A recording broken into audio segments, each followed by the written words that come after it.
सिद्धार्थ का जीवन ऐश्वर्य और सुख सुविधाओं में बीत रहा था। उनके जवान होने पर एक सुंदर कन्या यशोधरा से उनका विवाह हो गया। विवाह हो जाने पर शुद्धोधन की आधी चिंता मिट गई। अब तो शादी हो गई, अब कहां जाएगा? अब तो मेरा पुत्र बंधन में बंध गया है। अब उसके कहीं जाने का सवाल ही नहीं उठता। 1 वर्ष बाद बेटे का भी जन्म हो गया। उसका नाम राहुल रखा गया। अब राजा शुद्धोधन को बिल्कुल पक्का विश्वास हो गया कि अब यह कहीं नहीं जा सकता।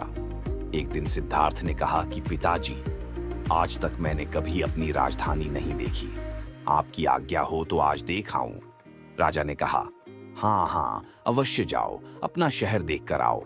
एक सारथी को भी साथ में भेजा गया कि जाओ, राजकुमार को राजधानी घुमा फिरा कर लाओ। फिर भी राजा ने चाक चौबंद इंतजाम कर रखा था कि कहीं चूक न हो जाए।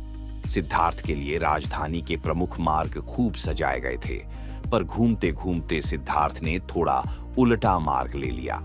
वे उस मार्ग से गुजरने लगे जहां पर तैयारी नहीं थी, और आज उनको बहुत आश्चर्य हुआ जब पहली बार उन्होंने एक बूढ़े आदमी को देखा, कमर झुकी हुई, पूरी चमड़ी में झुर्रियां पड़ी थीं। वह परेशानी और दुख से बेहाल था। उसकी चाल बहुत धीमी थी।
झुकी हुई कमर को देखकर सिद्धार्थ को एक झटका लगा, और सारथी से उन्होंने पूछा, क्या एक दिन मैं भी बूढ़ा हो जाऊंगा?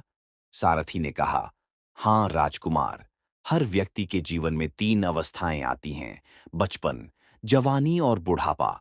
एक दिन तुम भी बुढ़ापे की अवस्था में जाओगे। हे राजकुमार, यह संसार का नियम है।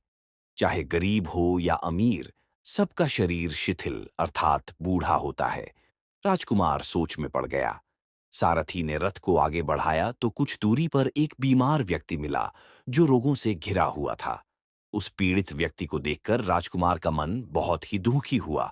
राजकुमार ने पूछा, इसको क्या हुआ है? सारथी ने कहा, यह व्यक्ति बीमार है, इसलिए यह कराह रहा है। इस संसार में दुख और सुख दोनों हैं। यह है, अपने अपने भाग्य की बात है कि कोई दुखी है और कोई सुखी है। क्या मैं भी कभी बीमार हो सकता हूं? सारथी ने कहा, आप यह विचार अभी छोड़ दें। समय बड़ा बलवान होता है। ये सारी बातें कर्मों पर निर्भर करती हैं। चाहे राजा हो या रंक, सुख दुख सब पर आते हैं। अगर शरीर में कोई रोग आना है तो वह आएगा। ये सब सुनकर राजकुमार सोच में पड़ गया। सारथी ने रथ को कुछ आगे बढ़ाया तो सामने से 4 कंधों के ऊपर एक अरथी को जाते हुए देखा। राजकुमार ने ऐसा पहली बार देखा था। उसने सारथी से पूछा, यह क्या है? यह आदमी मर गया है। यह मुर्दा है। जो व्यक्ति मर जाता है उसको बांधकर श्मशान भूमि में ले जाते हैं। फिर वहां पर उसे जला दिया जाता है। राजकुमार ने कहा, क्या सबको मरना पड़ता है? हाँ, सबको मरना पड़ता है। यह मृत्यु लोक है। जो जन्म लेता है उसे कभी कभी अवश्य ही मरना पड़ता है। तो इसका मतलब यह हुआ कि ठीक इसी तरह से एक दिन मुझे भी मरना होगा। मेरी देह भी मुर्दा होगी और मुझको भी 4 कंधों पर उठाकर ले जाया जाएगा। मुझको भी ऐसे ही रस्सियों से बांधा जाएगा। मेरे भी आगे पीछे घर के सदस्य रोएंगे, तड़पेंगे और जिस संसार को मैंने इकट्ठा किया है वह सारा का सारा मुझसे छूट जाएगा। इसका मतलब यह हुआ कि क्या एक दिन मैं भी मर जाऊंगा? क्या एक दिन यशोधरा भी मर जाएगी? क्या एक दिन मेरा राहुल भी मर जाएगा? ओ, सारथी ने कहा, हाँ राजकुमार, एक दिन मैं भी मरूंगा। आप भी मरेंगे, यशोधरा भी मरेंगी और राहुल भी मरेगा, क्योंकि यह सब मरने के लिए ही पैदा होते हैं। उस रात सिद्धार्थ सो न सके। सोचने लगे कि क्या संसार में इतना दुख है, रोग है, बुढ़ापा है, और ऐसे में मैं खा पीकर कैसे जी सकता हूं? नहीं नहीं, ऐसा मुझसे नहीं हो सकता। मुझे खोजना होगा उस तत्व को जो दुख, पीड़ा और शोक से रहित हो, जो भय, भ्रम और भूल से परे हो, जो अनंत आनंद से भरा हो, जिसे पाकर फिर और कुछ पाने की इच्छा न हो। सिद्धार्थ वैराग्य के शिखर तक पहुंच चुके थे।